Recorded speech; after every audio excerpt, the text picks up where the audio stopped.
Hello. I'm really struggling with my connection today. Will you let me know, anybody, if you're joining me live, if it's actually working? Hello. Say hello, Bailey. Is there anybody there? Is there anybody there? Or is it my connection's rubbish? Oh, hi there. Who's joining me? Happy Friday. We've got loads to get through today, so hurry up and jump on with me. Let me know if you're watching. Bailey has got, you can't really see very well, but he's got his Mickey Mouse ears on today. It's a glorious day, isn't it, today? Absolutely glorious out there. I'm hoping to get out for a walk in a little while. Are you going to sit down, Bailey? He's got his Disney princess top on. Such a clever boy. Well, I'll get cracking, and if there might be some people joining me, and there might be some people watching it back again. But today's going to be a really helpful introduction to the women's unit where I live in Lancaster. And I had a chat with our managers. Ooh, the proud midwife is live now. This is about the 4th time. Hi, Sarah. How are you this morning? Doggies are joining me. They're just here, but Bailey's having a lie down. Do you not want another one of these? Do you want one, Bailey? Yes? Okay. And you can have one. Maddie doesn't like dressing up. So what I wanted to talk to you about today is going into the delivery suite, because I know a lot of people, especially if it's your first baby, are not really sure what to expect, especially with the restrictions that we're all having to work under. Part of the reason that I'm doing this live is because of all these restrictions, and it just helps me communicate a bit better. So I've put my red lipstick on for today. I like putting a bit of red lipstick on of a Friday. So we'll crack on. Okay, so if you've chosen to have your baby in hospital, excuse me, can you get down? You can't stay there. You're going to have to sit down, sweetheart. I know you've got your best top on. I know you have. All right.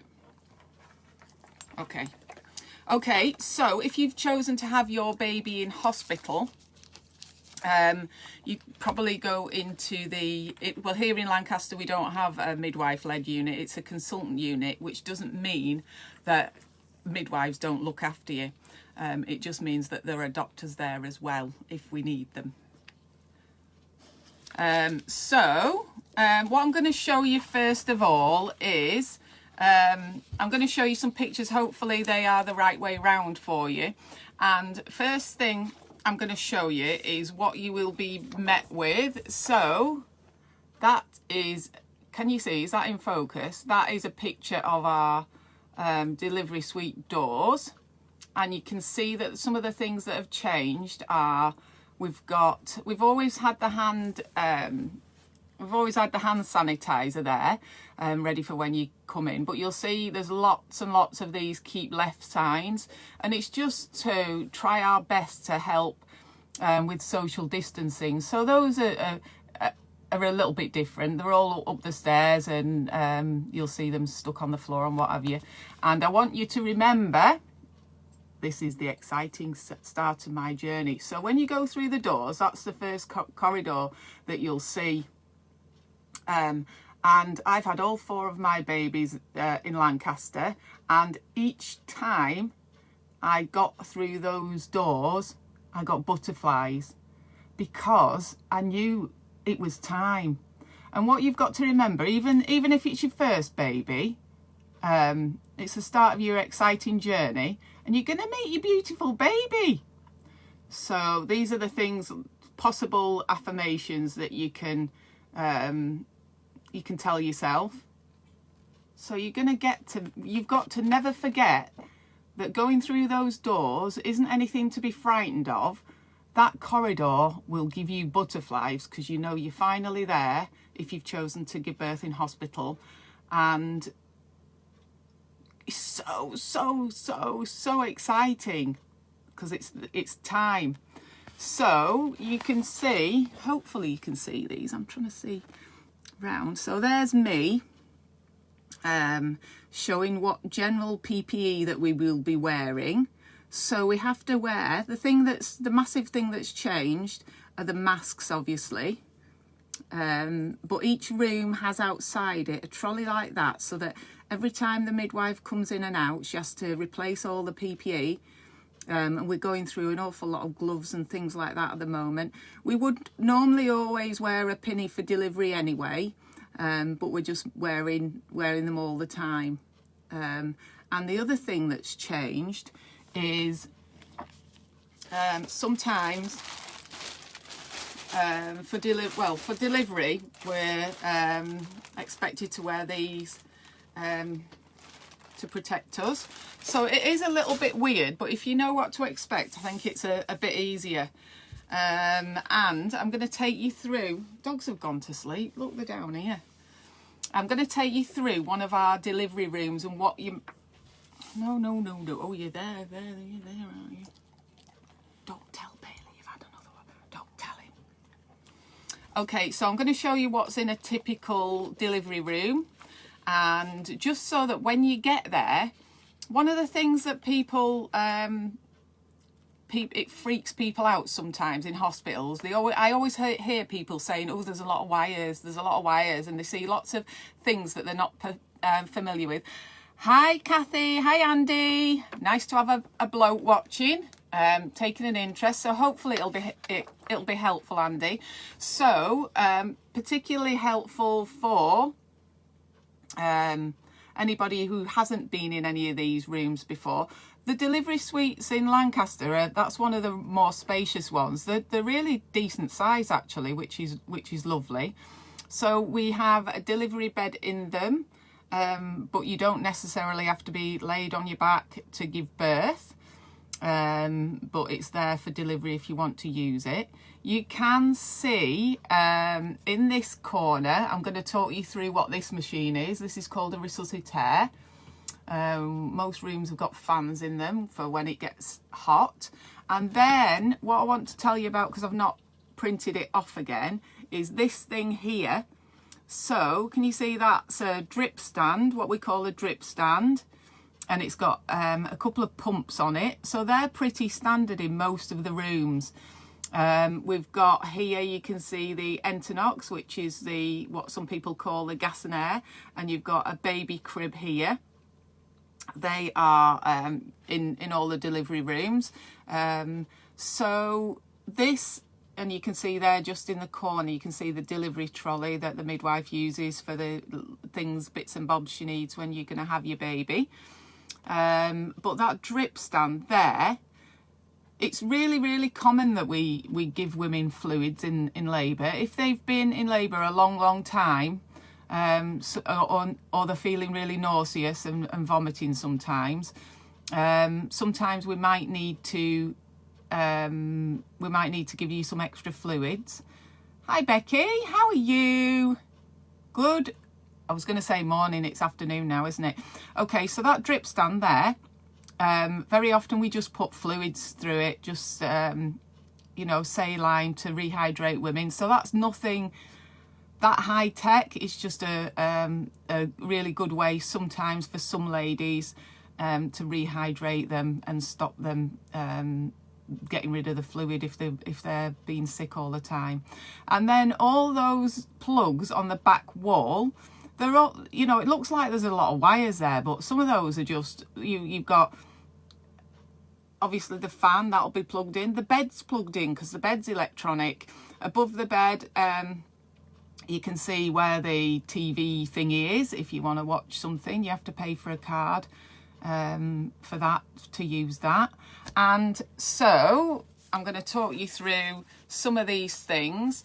And this is the Entonox that we talked about. And the Entonox is possibly one of the most common forms of pain relief. It's quite quickly in and out of your body.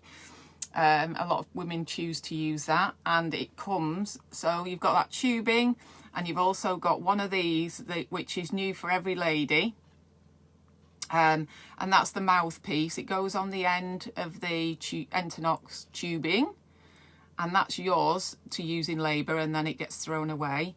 And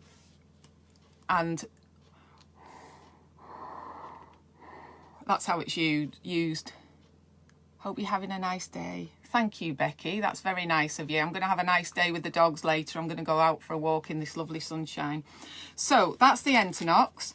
And then I don't think we had one in that room, but what this piece of kit is, it's for electronic fetal monitoring. Now, not everybody in labour needs to have one of those. We need to use those, but you can see that's a really handy piece of kit. Hi Samantha, how are you today? That's a really handy piece of kit if your baby needs some extra monitoring in labour for whatever reason, and the midwife will be able to tell you what the reason is that your baby needs some extra monitoring in labour. But you can see right at the top there, that little device there clips onto your finger, and it will measure your pulse and your oxygen saturations. They're just pretty standard observations that we do. And then here, it's really handy, this, because there's a blood pressure cuff there, and they're just the tubes of gel. And so the CTG machine is if you need more intense monitoring through labour, and we're making sure that baby's coping absolutely fine with labour, and it'll let us know if baby's getting a little bit tired or there's anything we need a doctor to come and review. Okay, so that's called a CTG machine. So you may not need one of those if you're under midwife-led care and there's no reason for any extra monitoring. We might just use one of these. One of these devices is called a sonic aid. Okay, they're really handy, and we can use these in the pool as well, which we often do. Hi Maddie. So that's the sonic aid, and we listen in to your baby in labour every 15 minutes. So we put that on your tummy, just it's just to get an idea of the things that we're going to be doing, because once we've asked if that's okay that we do this, every 15 minutes we should document, in the first stage of labour, we should document what the baby's fetal heart is. Now, while I'm showing you this device, I'll take this opportunity to tell you what midwives think of ladies ordering their own from the internet, or borrowing them, or buying them online. We actually hate it. It's not good at all, and I'm going to tell you why, because I don't like just being told no. The reason that we don't like women using these is because when we train to be a midwife, we have to learn all this stuff, right? These are from when I was first training to be a midwife. That's fetal monitoring, and you'll see there's a full textbook on that, and there's still so much information in that. I know it's back to front for you, but there's an awful lot of information. So I first got that and I thought, oh goodness, that is so complicated. I've got to learn what all these patterns of the heart mean, and how it can tell you how the baby's feeling. So I got this one, CTG Made Easy. I thought, that's a thinner book, that'll be great, that'll be grand, that will, easy peasy. So I've got all my notes in there still from when what does that mean, what does that mean, what does accelerations mean, what does decelerations mean. So that in there still lets us know all the things that we need to know. So you can imagine it's a bit of a complicated business interpreting what baby's heartbeat means. So when women use these, they haven't had all the training that we've had, and believe me, it takes a little while to learn what it all means. So when someone just gets one of these and has a listen in, that worries us a little bit, because there is a concern. Why did the woman want this? Was it because she was worried about baby's movements and she wanted to reassure herself? If you are worried about your baby's movements, you should phone your local day assessment unit, or if it's in the middle of the night, the 24-hour delivery suite, Good morning, Sally. And get some advice from them. You might need to go in and get some monitoring done, and they would they do a longer reading with one of these, and you've probably already seen these if you're having a CTG. They tend to use these elastic bands to hold the two monitoring thingies, discs on. So that's what they're for. So the main thing about the Sonic Aid that sometimes we use in labour is it's really not a good idea to try and reassure yourself by buying one online if you haven't had all the training to tell you how to interpret what you're hearing.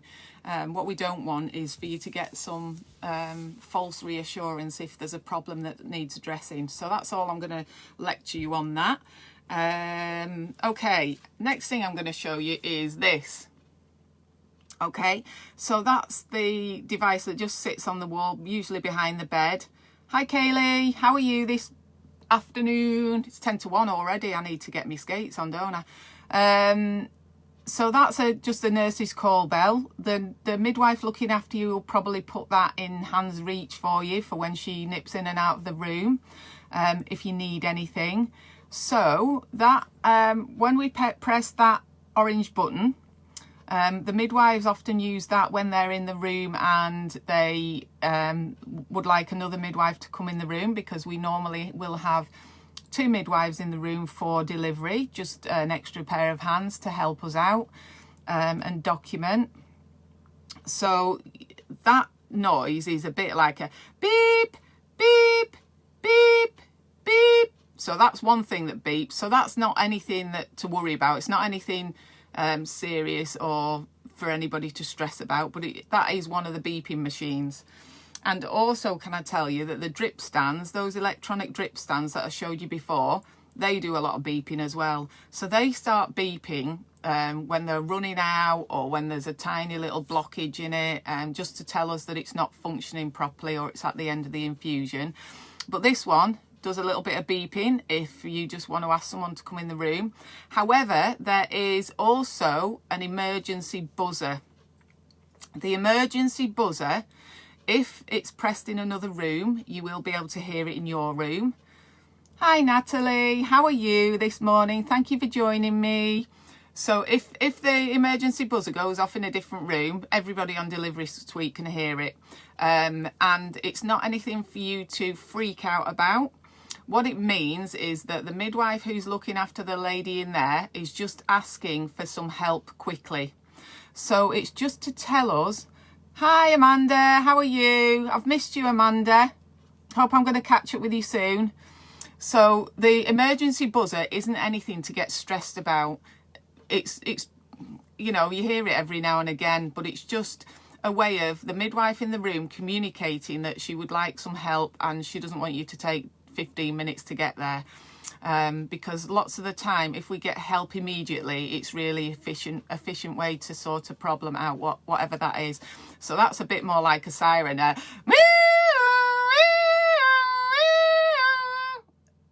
know it gets your attention, and that's what it's supposed to do. So if you hear that while that's in a room, don't worry about it. It'll be somebody will be sorting it out and they'll turn it off as soon as they can. This in the room is what we call a hi Lily, how are you this afternoon? Thank you for joining me. This is called a resuscitaire. These resuscitaires are for babies, newborn babies. They're in all of the delivery rooms apart from 2 of the smaller rooms where the resuscitaire is just outside the door. And that is not anything for you to panic or worry about. They're just there in case we need them. They're an absolutely magnificent piece of kit. So you can see the resuscitaire, this bit here is has a heater on it, and that's because when babies are born they're often wet and they get cold really quickly. So we don't want them to get cold, so sometimes we need to put the heater on. And one thing that sometimes people don't realise is that when babies are born, they don't stop breathing. what they do is they start breathing, because when they're in your tummy, they're not using the lungs how we use them, how you and I use ours, filling them full of air, because they're full of fluid when they're inside, which is perfectly normal. So what happens when they are born? They're born into the world, and then usually the cooler air on the outside is usually enough to stimulate them to go and then they do a big cry. Sorry, am I disturbing you, Bailey? They do a big cry, and the big cry is really good for us because it reassures us that they have filled their lungs and their breathing is absolutely fine, and they get all lovely and pink and everybody's happy. But some babies, very, very occasionally, if mum's been in labour a long, long time, some babies are just a bit worn out, just like the mums. And sometimes when they're born, they just need a little bit of help. So we don't perform miracles, we just give them a little bit of help. Some babies just need a little bit of oxygen just to help them inflate their lungs. So we're not doing anything majorly, miraculous. We're just having a look and making sure baby's okay and that they're going to be bothered to fill their lungs and cry. And then as soon as we're happy with baby goes straight back to mum, hopefully for some skin to skin where they prefer to be the most. So that's what that is in the room, and very often we don't even use it. So that's what that is. Not in every room. Every room has access to a bathroom. Some of them are en suite, and that room there is I had my daughter in that room, so I've had a bath in that bath actually. Beautiful. They're nice and spacious, lovely, and so that's attached to one of the rooms. And the next thing I'm going to show you is when your baby's born, midwife wheels that trolley thingy in, and that's where we weigh your baby. Hi Rose, hi Hannah, how are you this morning? It's not morning, is it? It's afternoon. Okay, so that trolley there is what we have our baby scales on. So we usually put something over the top of it and then we'll weigh baby. That's a really nice opportunity. Lots of dads and mums like to take photographs when their newborn baby is put in there, and then we can weigh them and get your baby's birth weight. And also in the room, that's the other view of the cot. So those cots are really easy for us to clean, and then the little mattress comes out and we put clean sheets on for every baby, and sometimes they need lots of sheet changes. And I've put the Lullaby Trust logo on there because the Lullaby Trust is a really handy resource, for you to access lots and lots of information, not just about safe sleep, but you can see there the ABCs of safe sleep. That is well worth you having a look over, and gives you all the up-to-date guidance on how to keep your baby safe when they're in a crib, laying on their back and sleeping. And that takes me to right, what I was going to tell you, not that one, is if you haven't downloaded this, oh dear, it's only on a piece of paper.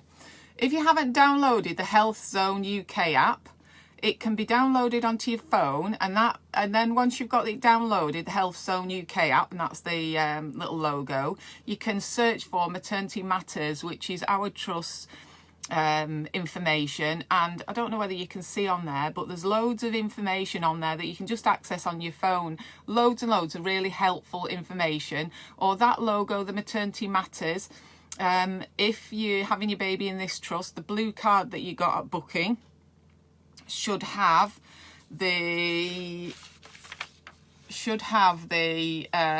link that you went on to register your pregnancy.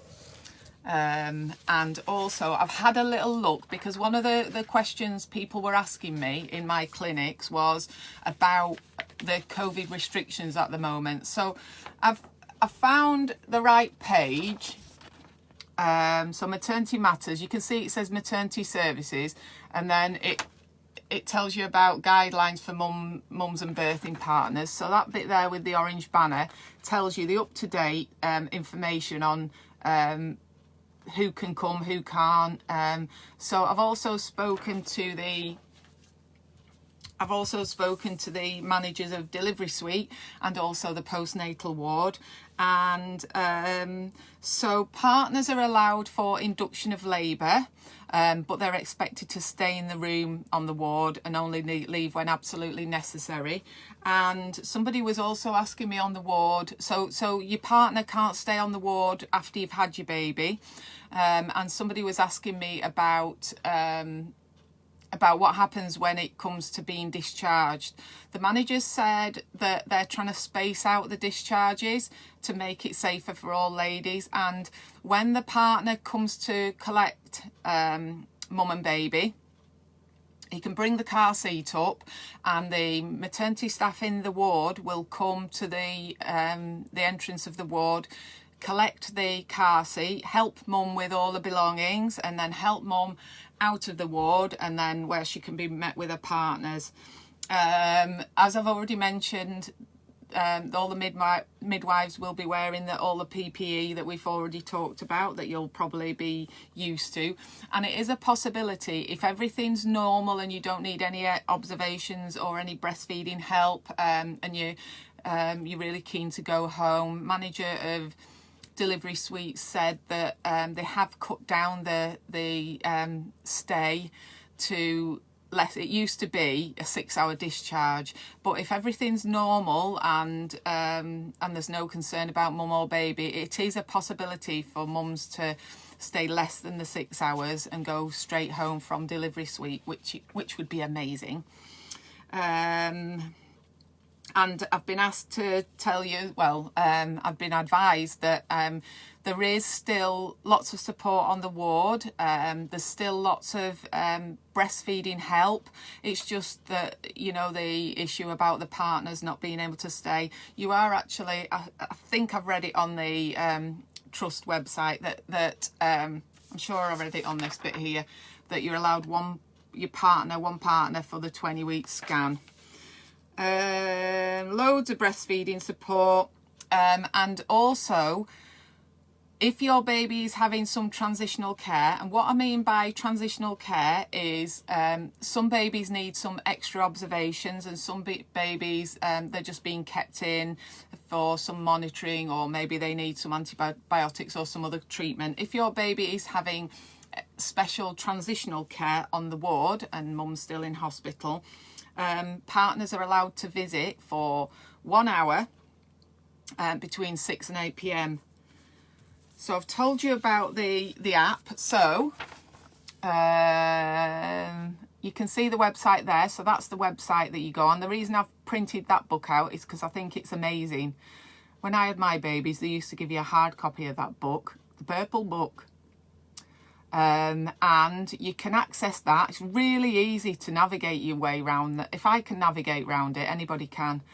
So under maternity, you'll find right at the bottom there's a tab called useful information. If you click on that, and then you click on following confirmation of your pregnancy, and that pregnancy book is right at the top there, and you can see that there's loads and loads of downloads for you to click on, and that's so helpful. There's so much information in that pregnancy book.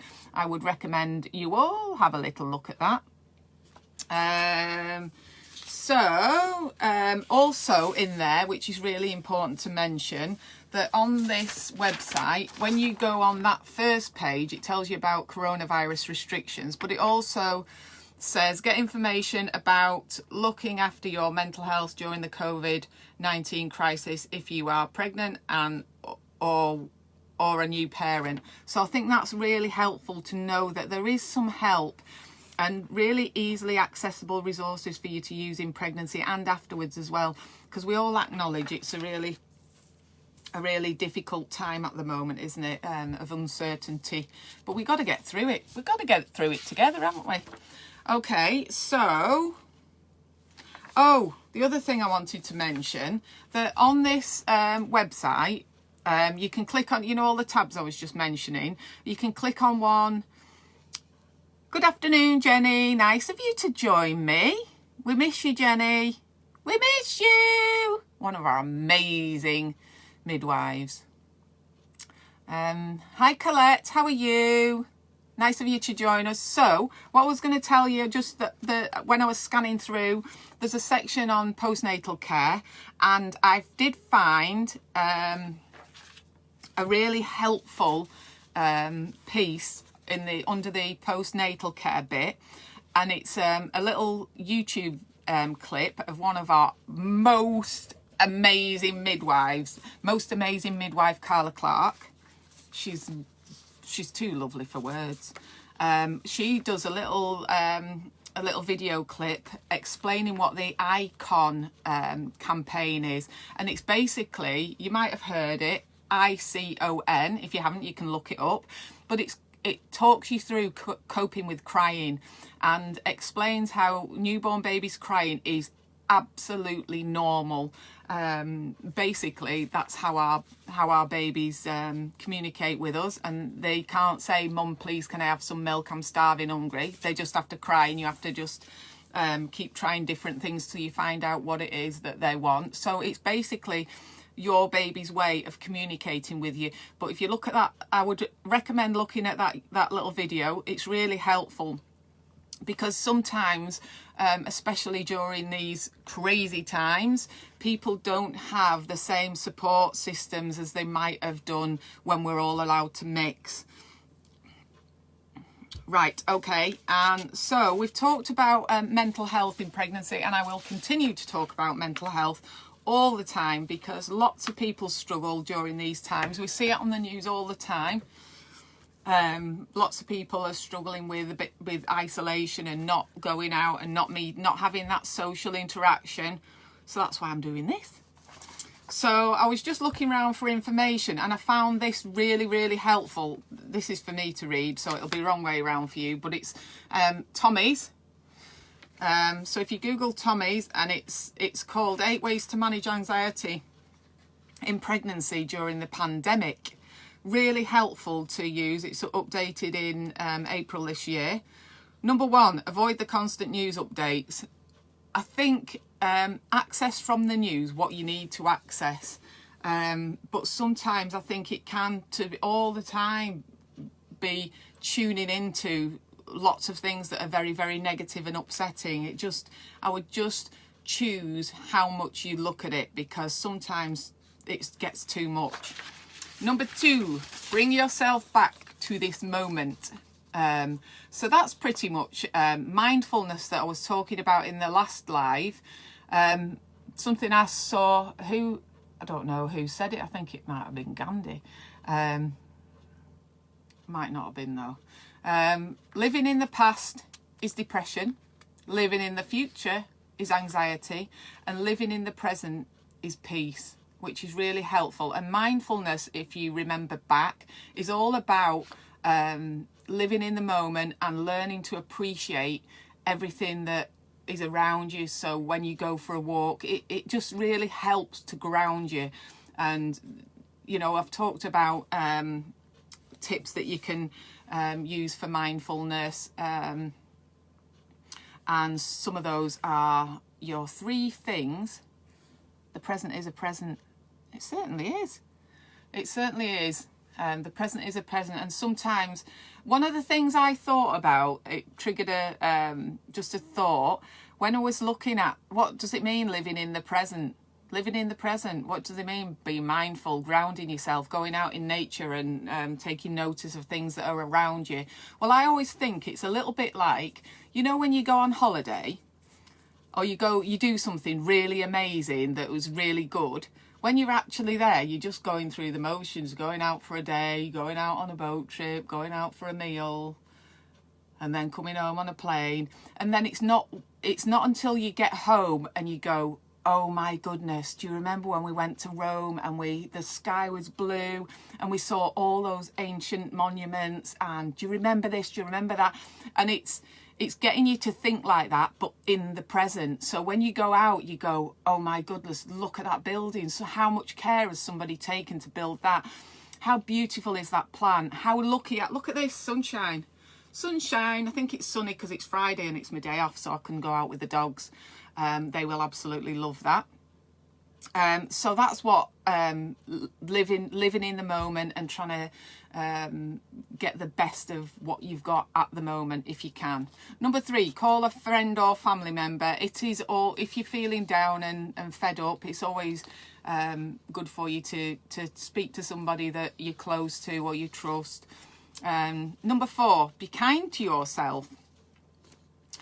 Some anxiety is a natural reaction to what's happening in the world. Some pregnant women feel distressed or guilty about feeling anxious when everyone expects them to be happy. But it's also natural to feel a bit anxious when you're pregnant, and even more so now. Don't beat yourself up about this. These feelings are not your fault. So everything's different. There are so many things that have changed. So just be kind to yourself. Focus on your well-being. Number 5. Stay active as best you can. So today, if you're not working and you're able to go for a walk safely and safely distance. Avoid caffeine. Don't smoke or drink alcohol. You definitely shouldn't be doing that when you're pregnant.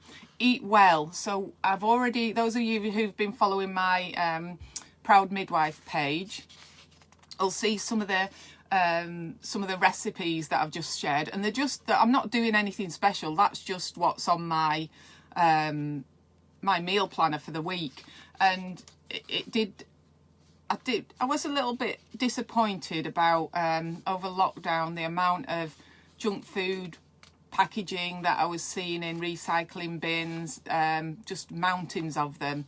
And so I just wanted to give you some ideas about how to cook easily, because I ain't good cook. Sometimes I get it right, and sometimes I'm going to share with you as well. If I make a right balls up of a meal and burn it, I'm going to share that with you as well, because I am no Nigella Lawson, I can tell you that much. Ah, bye Jenny, have a lovely day. Okay, distract yourself. Jigsaw, crossword, this is the suggestions on Tommy's that I'm reading. Jigsaw, crossword, knit, do some colouring in, and I'm going to upload, you know, the colouring things, the affirmations that I did. I'm going to upload those so you can print them off, and I want to see some of your colourings in of your positive birth affirmations. So distract yourself, have a bath. What's your favourite comedy? Simple pleasures count. Simple pleasure count, and live in the moment. And I've also added my own on it, walk in nature. You know, if you live anywhere that's got a beautiful view, or there's beautiful autumn colours, make the most of it. Get out while you can. Number 7, remember that this too shall pass. You know, we're not going to be living like this forever. We're really not. You can hang in there, you can make the best of it, and you can use some simple tips to help get you through it. And we're all in it together, and we all need to look after each other. And number 8, talk to your midwife. So there are some tips that I can share with you about how to improve your mental health and start to become more positive and think a little bit differently. But I'm no specialist. If you've got serious mental health problems, you need to speak to a specialist. You can speak to your own named midwife, and they should be able to point you in the direction of any specialist care that can help you. So I thought that was really helpful. Tommy's do say on here as well, we're here to support you. So there are some other resources, I'm guessing, on Tommy's website that you can access. Right, okay.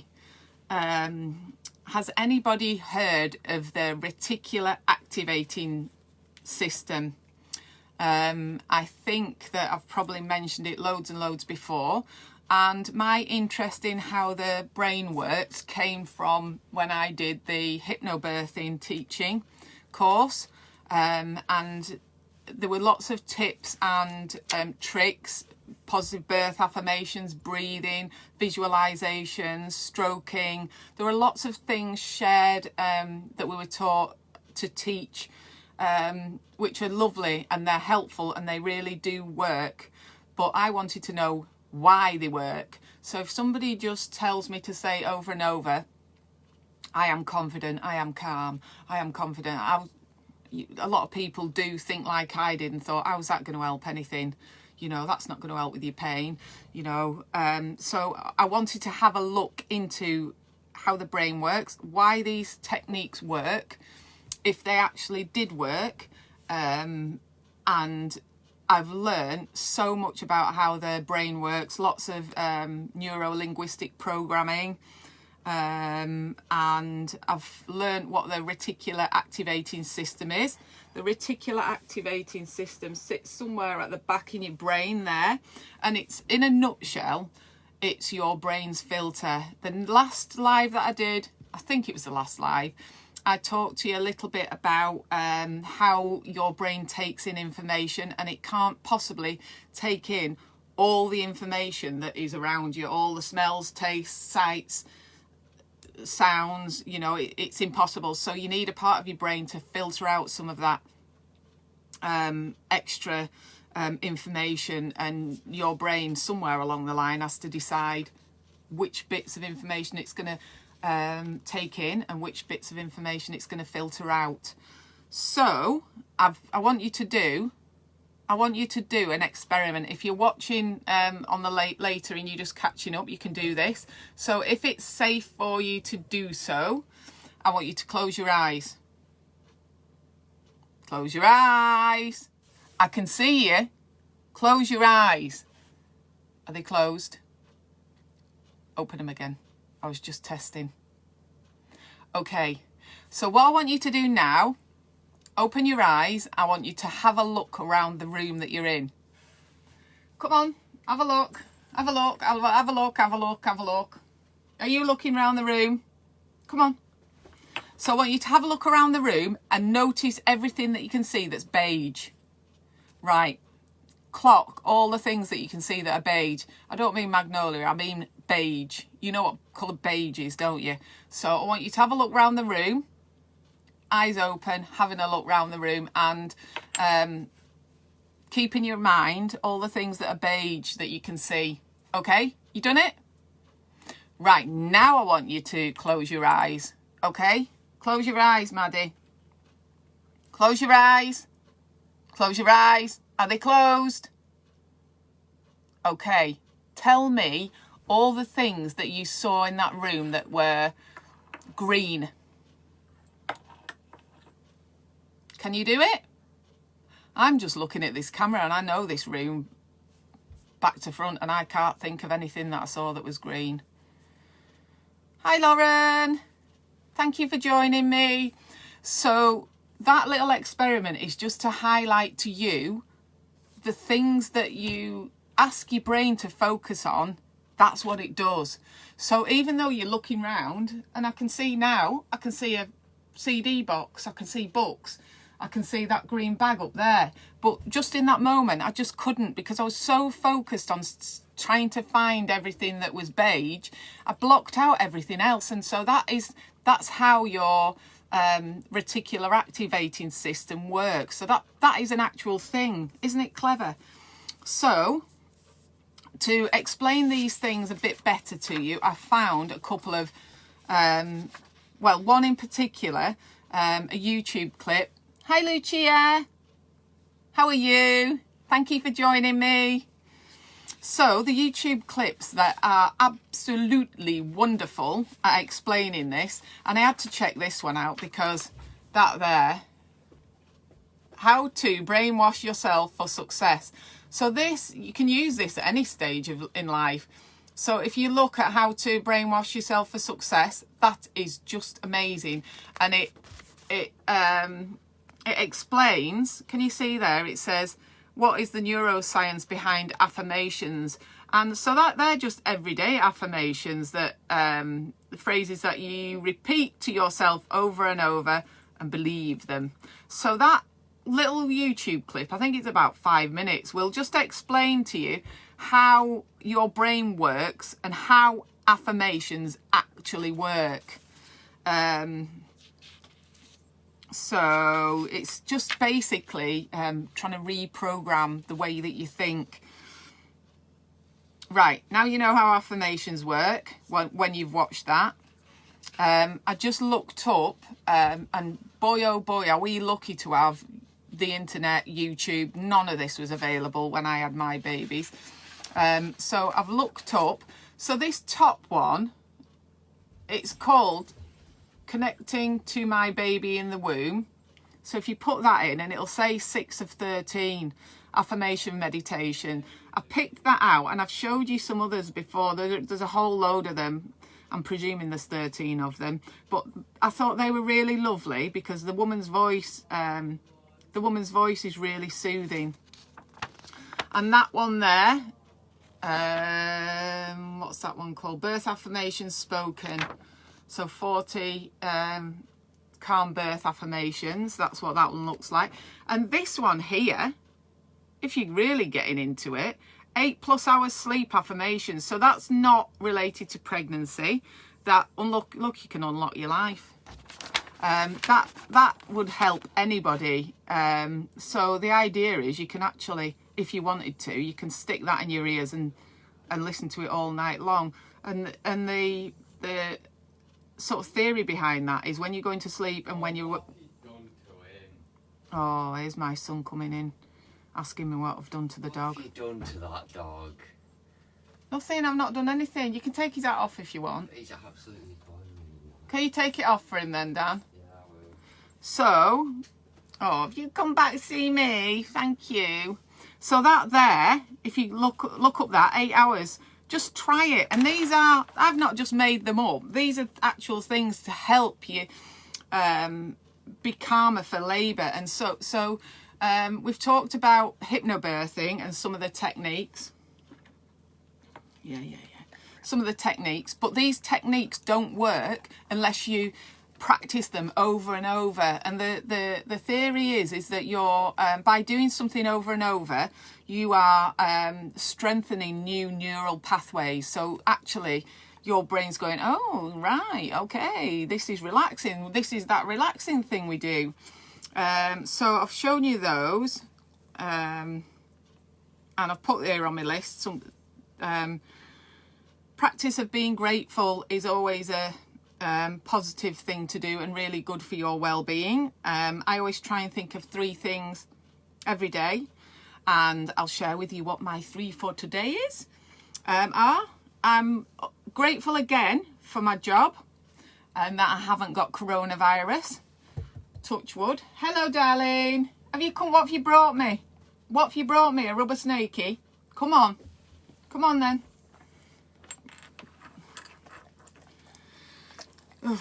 Now I've forgotten what I was saying now. 3 things to be grateful for. So the first one is I am very, very grateful I have a job.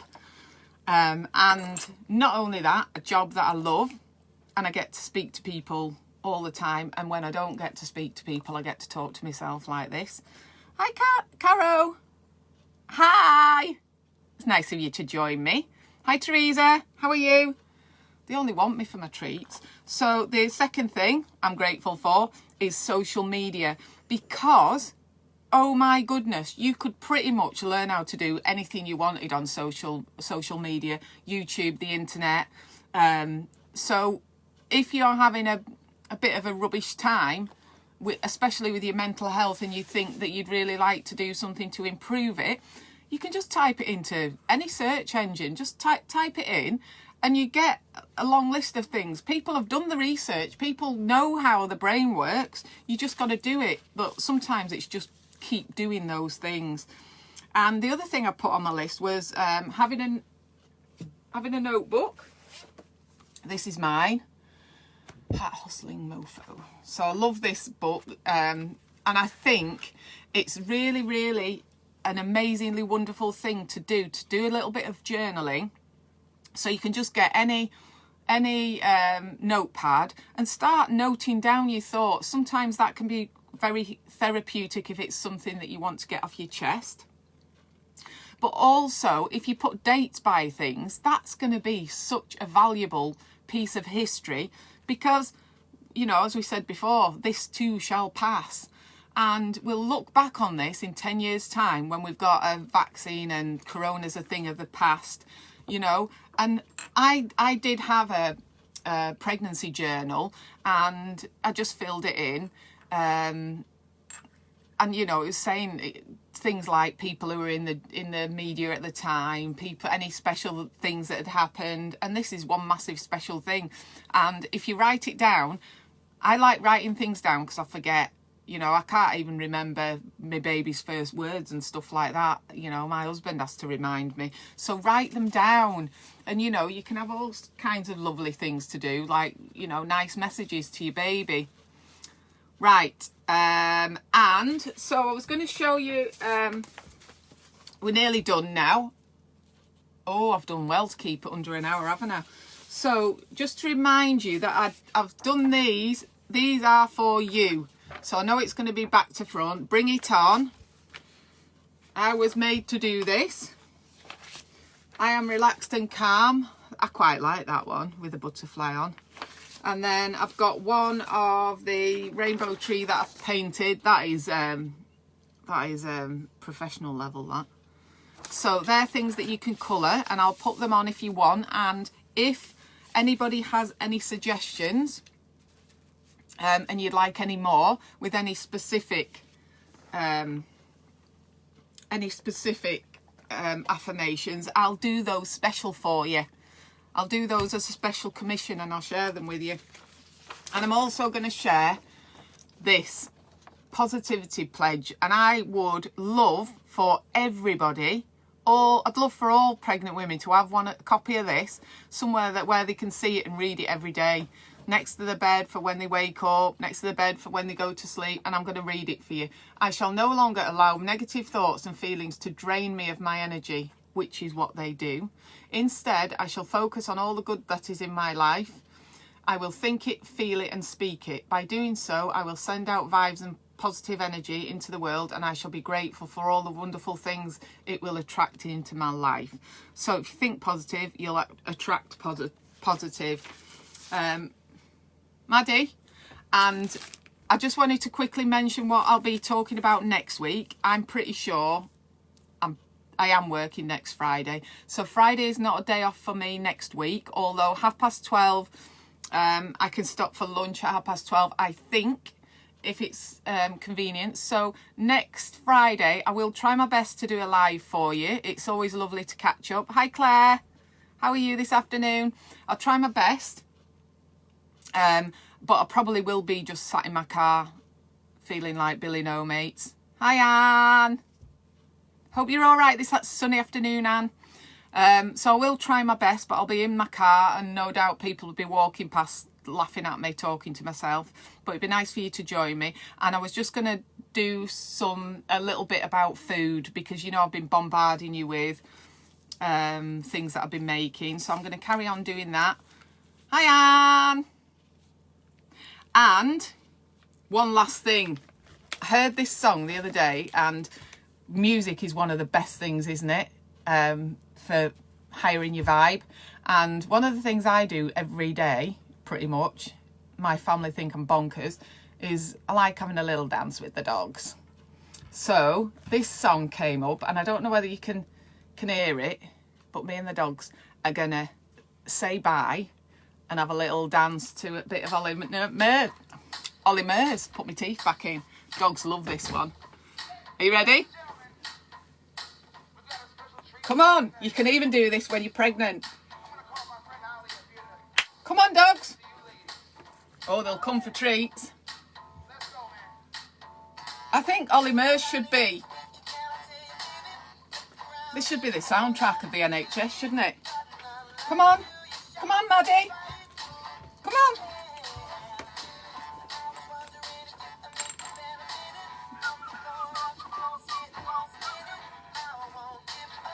Out of fire. Do you want to dance, Bailey? Come on, you have a dance. He's got his best princess outfit on. I just want you to dance with me tonight.